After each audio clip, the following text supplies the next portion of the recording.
Rasulullah sallallahu alaihi wasallam, apa tugas beliau? Tugas beliau adalah innama bu'istu liutammima makarimal akhlak. Ada yang nama masalihal akhlak. Tugas Rasulullah itu mengembalikan tradisi-tradisi lama ketika Nabi Ibrahim kakek moyangnya yanglah rusak gara-gara perjalanan rentang yang jauh antara sepeninggal Nabi Ibrahim dengan Nabi Muhammad dengan Nabi Isa alaihissalam, kemudian kepada Nabi Muhammad. Semakin jauh kita ditinggal dek Nabi, semakin banyak orang nan kembali sasik, Pak. Jadi dek sasik komalah Rasulullah tu mengembalikan cara-cara lama, tradisi-tradisi lama yang dibawa dek kakeknya dahulu. Siapa kakeknya? Nabi Ibrahim alaihissalam tu. Jadi Nabi tu datang tak membawa ajaran baru, ndak. Rasulullah tu tidak membawa agama baru, tapi agama yang dibawa oleh kakeknya dulu Nabi Ibrahim, agama tauhid, itulah nanya murnikan balik, Pak. Muhammad punya bapak namanya Abdullah, Abdullah punya bapak namanya Abdul Muttalib, Abdul Muttalib punya bapak namanya Hasim, Hasim punya bapak namanya Abdul Manaf, Abdul Manaf namanya punya bapak punya Kilaf, Kilaf punya bapak namanya Kusai, Kusai punya bapak namanya Murra, Luhai, Luhai punya bapak namanya Murra, Murra punya bapak namanya Ma'ad, Ma'ad punya bapak namanya Ghalib, Ghalib punya bapak namanya Fihir, Fihir ko bagala Quraisy, Pak.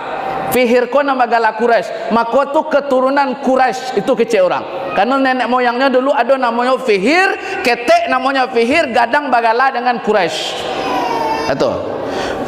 Fihir punya bapak namanya Malik, Malik punya bapak namanya Kinana, Kinana punya bapak Malik punya bapak Nadir, Nadir punya bapak Kinana, Kinana punya bapak Huzaimah, Huzaimah punya bapak Mudrika, Mudrika punya bapak Ilyas, Ilyas punya bapak Mazar, Mazar punya bapak Nazar, Nazar punya bapak Adnan, Adnan punya bapak Ismail, Ismail punya bapak Nabi Ibrahim alaihissalam.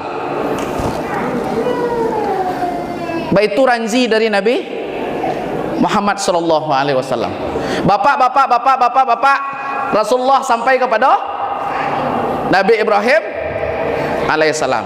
Ambo tanya ke awak bapak dan ibu, induk-induk ambo, 5 kakek-kakek le apal kata dia awak. Le masih takkan aja le. Ah, kakek 5 saya kakek dia teh. Le takkan aja ranji wak le.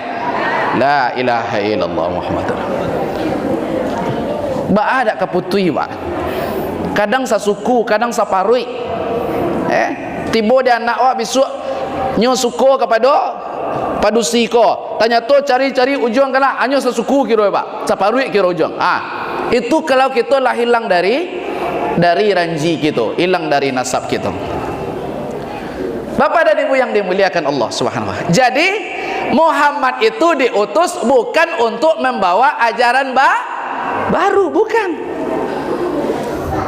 Tapi ajaran yang dibawa oleh nenek moyangnya dahulu, yaitu Nabi Ibrahim dari keturunan Siti Hajar, bukan keturunan Siti Sarah, Pak. Ibrahim punya 2 istri kan, Siti Hajar dan Siti Sarah. Nabi Muhammad dari keturunan Siti Hajar. Dahulu mereka di Palestina, di Yerusalem, berkumpul mereka bersama Nabi Ibrahim dengan siapa? Siti Sarah, Siti Hajar. Ketika sudah menikah, satu dipisahkan oleh Allah. Disuruh Siti Hajar kau pergi ke lembah yang tandus. Itulah Mekah kini, tampak Ka'bah bertegak kini, Pak. Dulu tandus setandus-tandusnya. Dari keturunan Siti Sarah, itulah Ishak. Ishak keturunannya ke bawah namanya Yakub, Yusuf kepada Ayub sampai ke Isa alaihissalam. Itu, Pak, Isa alaihissalam. Kalau di Siti Hajar, Nabi Ismail, kemudian sampai ke bawah tadi, sampailah kepada Rasulullah sallallahu